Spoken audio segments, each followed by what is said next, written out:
la voz de los protagonistas. Contacto telefónico.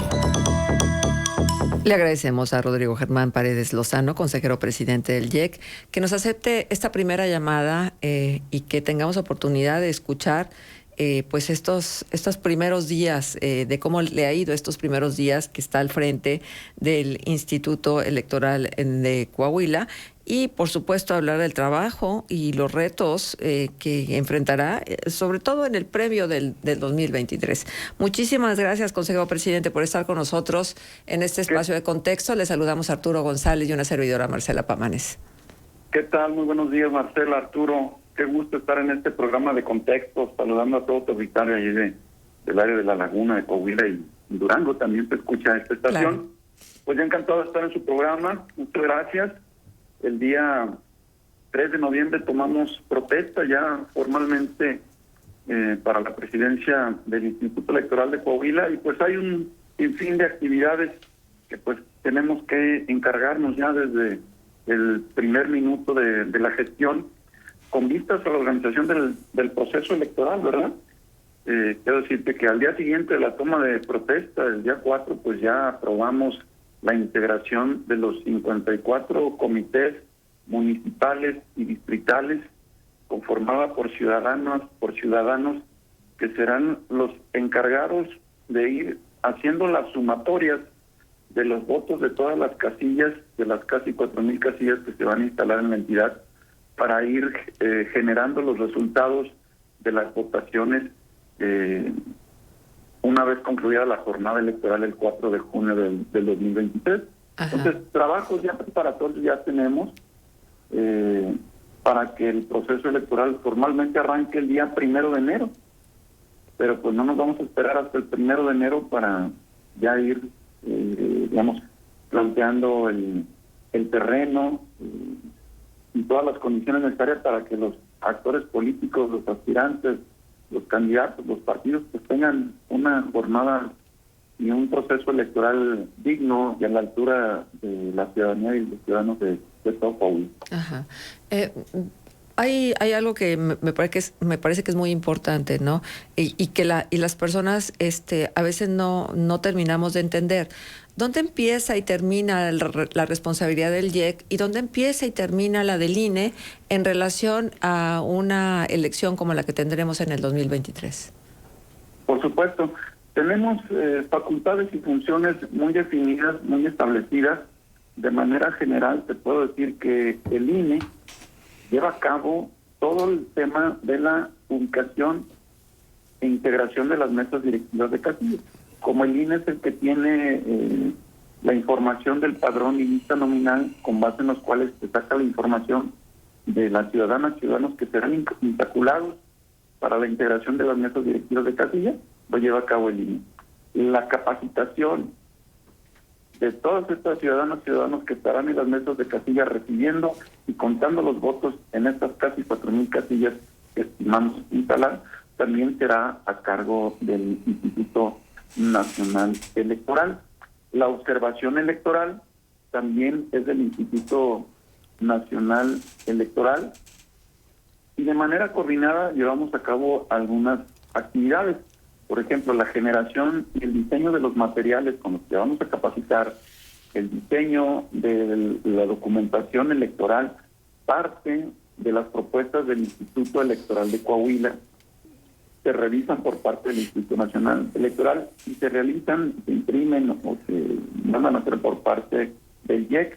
La distribución de los paquetes electorales, de las cajas paquetes que tienen todos los materiales con que van a operar en las casillas, las integra y las entrega el Instituto Electoral de Coahuila.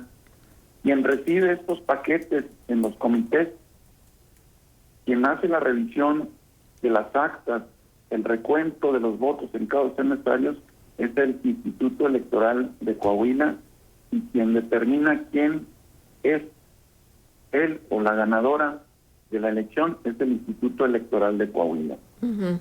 Grosso modo, esta es la operación, o este es el modelo del sistema electoral nacional mexicano con el que operamos en todas las entidades del país, con el que conjunta y coordinadamente con el Instituto Nacional Electoral organizamos las elecciones, cada uno en sus atribuciones, cada uno en sus funciones, pero con la misión de dar la mayor certeza y legalidad a cada uno de los procesos con los que organizamos la elección. Ajá, muy claro. Ahora, en función de los recursos económicos con los que se efectúa el proceso electoral, ¿eso las partidas las entrega directamente el INE o ustedes tienen participación en ello?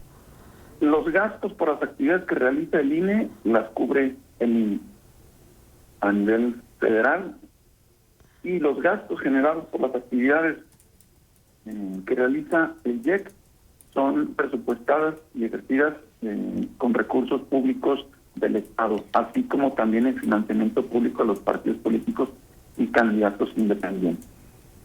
Ajá. Cada uno ejerce sus recursos. ¿Sí? Ajá. Y la observación de los recursos que cada uno de los, ya no digo candidatos, precandidatos o aspirantes a candidatos, ¿esa quién la realiza? La fiscalización, y es una pregunta muy pertinente y muy importante, la fiscalización es una atribución del Instituto Nacional Electoral. Es uno de los temas que quedaron establecidos en la reforma desde el 2014, donde para dar certeza, transparencia y máxima publicidad al tema del uso de los recursos públicos en campañas políticas por parte de candidatos, de partidos políticos y candidaturas independientes, incluso a nivel de precandidaturas, lo realiza el Instituto Nacional Electoral. Tienen un área específica de fiscalización, sean recursos públicos locales o federales. Uh-huh. Ahora, ¿ustedes reciben alguna denuncia por algún gasto que no tiene explicación fuera de calendario electoral o en algunas circunstancias determinadas? Sí, recibimos quejas en materia de fiscalización, dependiendo pues la materia y el momento del proceso electoral. Se tramita un procedimiento sancionador, ya sea facultad del instituto, se remite al Instituto Nacional Electoral, o si se trata de algún otro asunto relacionado con propaganda o actos anticipados, se atiende por parte del Instituto Electoral de Coahuila. Ajá. ¿Qué tal, Rodrigo Germán Paredes Lozano, presidente del IEC? Les saluda Arturo González, buen día. Arturo, buen día.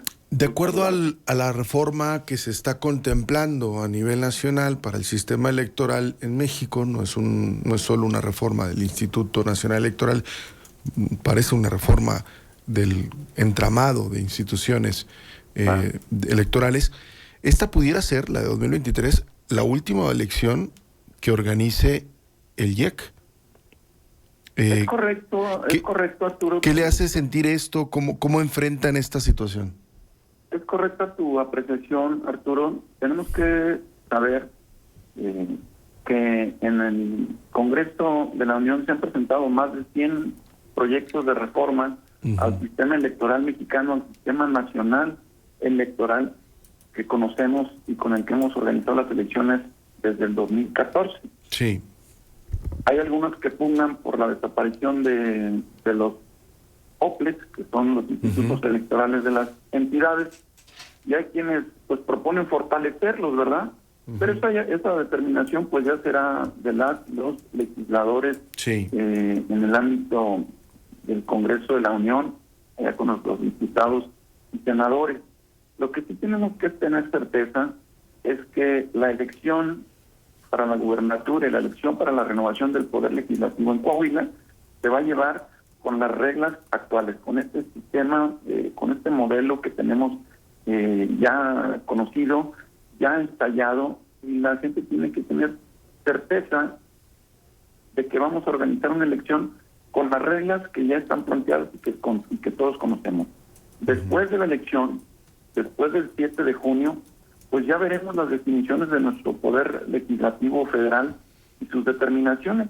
Si así lo deciden, el Instituto Nacional Electoral pues también cambiará de denominación, crecerá en atribuciones, y pues todo puede suceder. La moneda está en el aire, ¿verdad? Esta es una definición de este cuerpo. Sí, no mete una presión extraordinaria esta posibilidad a la organización de la elección? Perdón, no te escuché. Si no mete una presión extraordinaria esta posibilidad de desaparición de los soples a la elección que está en proceso o que está por iniciar. No mete ninguna presión de ningún tipo. Este ejercicio democrático, este proceso electoral, y como todos en el país, tiene reglas de juego, y estas reglas de juego tienen que ser conocidas y tienen que estar establecidas con tiempo anticipado, que señala la propia Constitución de los Estados Unidos mexicanos, para que sean claras y específicas y para que no se vayan a modificar cuando ya inició un proceso electoral. Uh-huh. Para el Instituto Nacional Electoral, la elección ya inició los preparativos. A nivel estatal, el IEC arranca el día 1 de enero. Y estas fechas, estas etapas, dan seguridad a que ya las reglas del juego no se van a mover. Ok. ¿En qué vamos a jugar? Ya después del 7 de junio ya nos preocuparemos si desaparece el INE, si desaparecen los soples, pero de que vamos a organizar una elección con reglas claras y precisas, eso debemos de tenerlo cierto. Uh-huh. Ahora bien, uno de los señalamientos que se ha hecho desde la oposición a los OPLES, y en el caso de Coahuila también ha sido, y no me refiero solo de Morena, sino también del PAN en algunos procesos electorales, es poner en duda la autonomía del Instituto Estatal Electoral. ¿Está garantizada esa autonomía? ¿Hay razón de señalamiento de los señalamientos que han hecho la oposición en distintos momentos hacia la falta de autonomía del IEC? Ese es un debate ya que lleva muchos años en el argot político, pero que finalmente, y desde 2014, la designación tanto de las presidencias de los OPLES, de los institutos electorales en las entidades, como la integración del resto de las consejerías, porque recordemos que el órgano central de dirección de un instituto electoral de Coahuila está conformado por 7 ciudadanos consejeros y consejeros electorales, que cada uno tiene un voto y que en base a esa votación se toman las decisiones.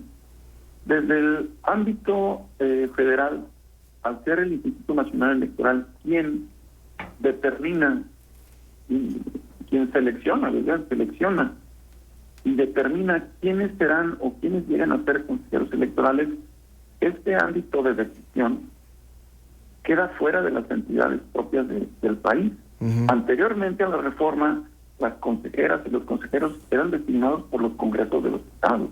Sí. Y bajo ese esquema sí había más probabilidades que los institutos electorales estuvieran sujetos a las determinaciones políticas expansivas. Yeah. Por eso la designación ahora se lleva a cabo desde el Instituto Nacional Electoral en el seno del Consejo General, para dotar de mayor certeza y objetividad en la integración y operación de estos órganos. Ajá. Muy bien. Ahora, otro factor importante son los recursos económicos. Ya en el 2022 hubo un recorte importante para el INE, lo habrá para el 2023. La pregunta es, ¿ustedes tienen que hacer el proceso electoral aún con la limitación de recursos? ¿Qué retos implica esto? Mira, yo considero que a nivel de Coahuila, no es así en el resto de muchas de las entidades del país, sí han enfrentado ciertos riesgos de operación porque no se les dotan de recursos suficientes a estos institutos electorales para organizar una elección. En Coahuila tenemos un historial en el cual las autoridades, el Congreso del Estado, se ha preocupado porque el Instituto Electoral tenga los recursos suficientes para organizar una elección sin atentar a debilitar al órgano electoral o atentar a que los resultados de una elección se pongan en duda. Al contrario, yo creo que están a la altura de saber y de entender que un organismo electoral, un instituto electoral fuerte y que pueda otorgar resultados ciertos y creíbles es la mejor apuesta y la mejor inversión en cuanto a los recursos públicos. Ahora, también no somos ajenos a que el Estado de Coahuila ha sido disminuido con las participaciones federales, y eso es sabido por todos, y yo creo que en un compromiso ciudadano, porque entendemos el contexto económico y político también del país, debemos estar conscientes que también nosotros tenemos que entrar en una disciplina en el ejercicio público y transparencia en los gastos, en la organización del proceso electoral, y sujetarnos pues a hacer los gastos exclusivamente y necesariamente, sin caer en excesos. Eso es una forma de también corresponder a la entidad en la organización del proceso electoral y lo que implica pues el gasto en el modelo y en el sistema electoral en Coahuila. ¿Cuánto significa el gasto del INE en Coahuila?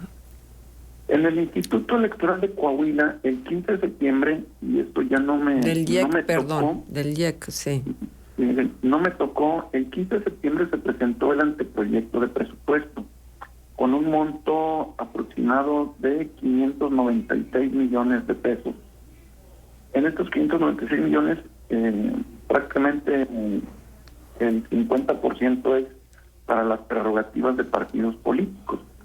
Entonces, nosotros estaremos organizando la elección con el otro 50% del presupuesto, un presupuesto que fue ajustado a la baja por las propias consejeras y consejeros de la entidad. Entonces, ahora corresponde al Poder Legislativo, a nuestras diputadas y diputadas, aprobar la ley de egresos de Coahuila para el 2023, y ellos serán los encargados de determinar el monto específico con el que estaremos organizando la ley. Uh-huh. Muy bien, pues por acá tenemos algunas preguntas, Rodrigo, y me gustaría mucho que el público pudiera tener alguna respuesta. ¿Qué responsabilidad tiene el IEC en relación a los gastos de quienes quieren ser candidatos y que están utilizando mucho dinero para promocionarse? Por supuesto, la responsabilidad del Instituto Electoral de Coahuila es dejar constancia de todos los actos y hechos que pudieran considerarse en su momento como actos anticipados de campaña. Y en determinado momento, si fuera esto procedente y todo este conjunto de hechos y actos previos al arranque del proceso electoral se configura, incluso podemos llegar a cancelar el registro de alguna candidatura. Puede llegar hasta ahí. El hecho de que se hayan observado ya medidas cautelares en algunos casos, ¿es un antecedente importante? Es un antecedente importante, claro, pero también recordemos que este modelo de quejas y sanciones está hecho para una vez arrancado el proceso electoral. Es parte de una legislación. Claro. Pero nosotros, como Instituto Electoral de Coahuila, y atendiendo ya criterios y otros criterios y jurisprudencia del Tribunal Electoral del Poder Judicial de la Federación, pudimos configurar que algunos de estos actos denunciados se pueden considerar como actos anticipados de campaña. Y por tanto, en un momento determinado, podemos llegar a la determinación de negar el registro a algún aspirante o a candidato o candidata. Pero tiene que haber una denuncia o una queja de por medio y que la queja siga el curso legal, el protocolo para que llegue a una decisión de esta naturaleza. Sí, es correcto. Así es, digamos, la parte procesal de este modelo sancionador electoral. Ya, muy bien. Pues ha sido un gusto poder conversar por primera vez con el consejero presidente del IEC, Rodrigo Germán Paredes Lozano, a quien pues le agradecemos que haya estado con nosotros y bueno, un compromiso al aire, Rodrigo, porque sí es muy importante, sobre todo la participación del IEC en este proceso electoral que está por iniciar, que tengamos esta oportunidad de la conversación tantas veces como sea necesario. Así es, Marcela, Arturo, pues con el compromiso y que sea la primera de muchas ocasiones en que podamos interactuar y comunicarnos con todo su auditorio sobre las determinaciones y actos de autoridad que lleva a cabo el Instituto Electoral en la organización de las elecciones para 2023. Así será. Muchísimas gracias. Gracias, buen día. Hasta luego, buenos días. 8 de la mañana con 6 minutos. Tenemos participación del auditorio. Les dejo nada más estas dos observaciones que nos hacen. O sea que quienes ya se adelantaron pudieran negarles la candidatura. Bueno, tal como se planteó, pues habrá que tener las pruebas necesarias y la consistencia de la queja y el proceso que seguirá la queja para que se determine, ¿no? Pudiera ser en algún momento dado. Sí, como considerándolo como actos anticipados de campaña, que es un concepto, por cierto, que no es fácil de cuadrar. Tiene lagunas que son las que estarían evadiendo o por donde estarían pasando las acciones que están llevando a cabo quienes ya se adelantaron a la promoción. Y esto otro que nos dicen, ¿podemos confiar que el IEC está separado del gobierno estatal? Bueno, pues sí, justo le preguntamos eso, ¿no? Que es uno de los principales señalamientos que ha tenido el órgano estatal electoral. Y bueno, él decía que hubo un cambio importante con la reforma que desapareció el Instituto Electoral y de Participación Ciudadana y que generó el IEC. Ya no fue el Congreso del Estado quien propuso a los consejeros, sino que se hizo a partir de la selección que hizo el propio INE. Muy bien. Vamos a la pausa comercial. Regresamos enseguida, 8:07. Contextos. El programa líder en la